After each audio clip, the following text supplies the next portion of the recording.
অনেকে content creator কাজ করে, মনে করেন সিরাজ ভাইয়ের মতো বা অন্যান্য যারা আছে, যে তারা শুধু কন্টেন্ট ক্রিয়েটর মানে না, প্লাস পাশাপাশি এটা ইনকামের একটা সাইড। বা যেটা বলছিলেন যে 40 লক্ষ টাকা 42 লক্ষ টাকা অনেকে ইনকাম করছে, অনেকে আছে যে এটা ইনকামের সাইড হিসেবে নিচ্ছে, কিন্তু অনেকে আছে যে না, এই একটা ফেসবুক বা একটা পেজ হচ্ছে তার নিজের একটা, মনে করেন পেজ নিজের পরিবারের মতো। এটা আমি দেখলাম অনেকে যে ওটা থেকে ইনকাম নেবে না, কিন্তু ওটা নিজের একটা আত্মসম্মান বোধ, ওটা যে হ্যাক না হয়, সিকিউরিটি ভালো থাকে, ওইটা একটা সিকিউরিটি প্রয়োজন। ওই রকম ওই ধরনের যতগুলো লোক আছে, আপনি তাদেরকে নিরাশ আমি জানি করেন না, তারপরেও ওনাদের উদ্দেশ্যে যদি কিছু বলতেন।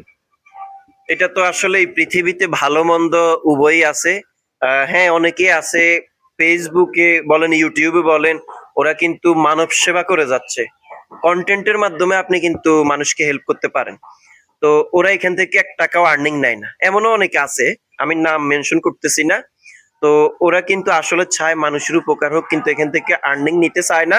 তো আমি বলবো যে যারা আর্নিং নেওয়া না নেওয়া ওটা কিন্তু হলো তার ব্যক্তিগত ব্যাপার।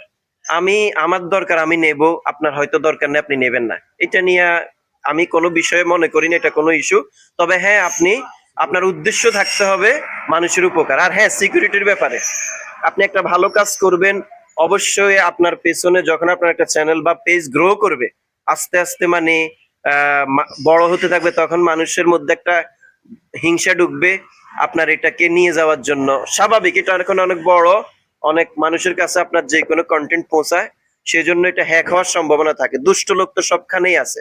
আমি প্রথমেই বলছি ভালো মন্দ নিয়েই পৃথিবী। তো এই যে এই হ্যাক থেকে এড়ানোর জন্য আমি আপনাকে বলবো, সর্বপ্রথম আপনার এনআইডি কার্ড দিয়ে এটা ভেরিফিকেশন করতে হবে। নাম্বার 2 হলো আপনার অ্যাক্টিভ নাম্বার।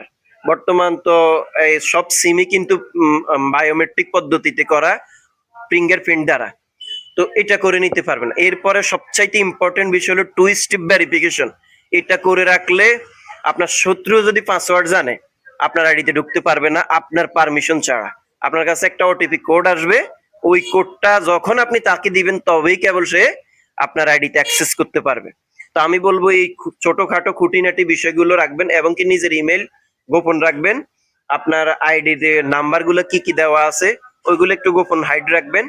ইনশাল্লাহ হ্যাকার কখনো আপনার আইডি হ্যাক করতে পারবে না।